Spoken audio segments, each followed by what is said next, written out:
So, Michael, when we last spoke, you were telling me about your interests and specifically on the second brain. Mhm. Um, could you define a little bit more about what the second brain is and what tools do you use that actually offload some of the pressures of our working memory? Sure. Yeah, that was a great conversation. We were talking about our interests, and I had mentioned being very interested in, knowledge management and uh, building a second brain. That's what the author Tiago Forte, he wrote a book, Building Your Second Brain. And I think it started by, even in my room here, I have a lot of books that I use highlighters and pencils usually to annotate the books. But when I think about it, it's really close to being lost in this room. Anytime I need to do some research or put ideas together, it's kind of a hard thing to get out of those books what I need.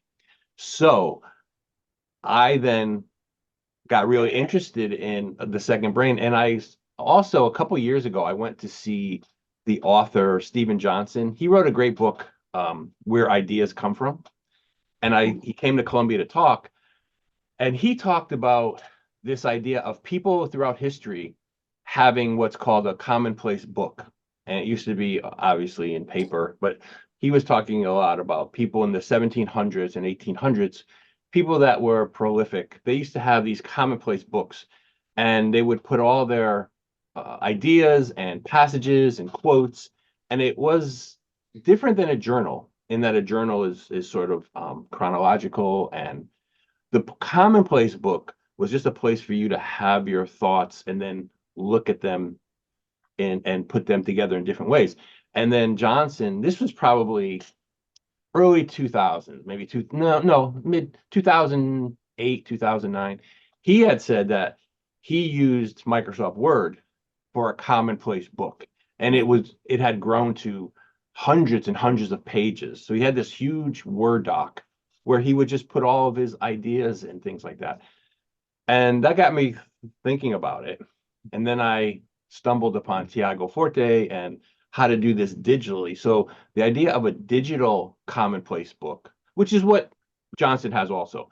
But now, today, digital can mean easily putting in images, audio clips, videos, text.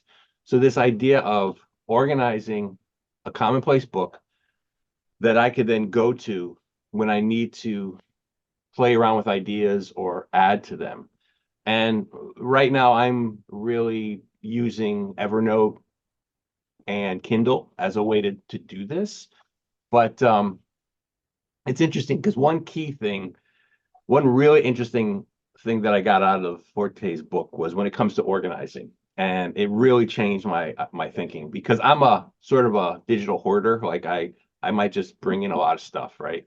Right. He said, when it comes to organizing, your first instinct might be to organize by category, which is what I do a lot of times. He goes, but you should ignore that instinct.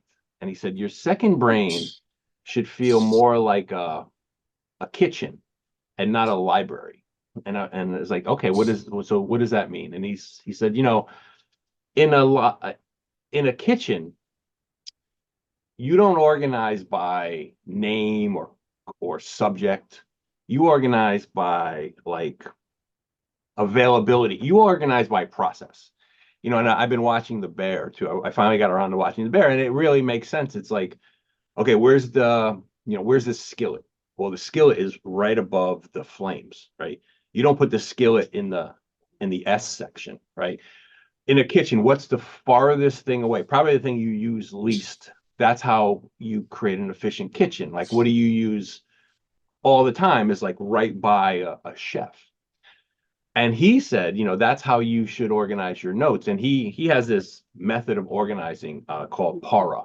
So projects, areas, resources, and archives. A project is something with a deadline that you're trying to accomplish and do. And those artifacts should be closest to you, like the skillet is to your thing. And it just got me thinking, this is how things don't get lost in this huge digital archive because you're Mhm. looking and organizing things close to what you want to accomplish now. And it just got me thinking about how do I create my second brain and what tools do I use? And maybe we could have more conversations about it, but I would really recommend Forte's book. And I'm on a journey to creating a pretty a second brain.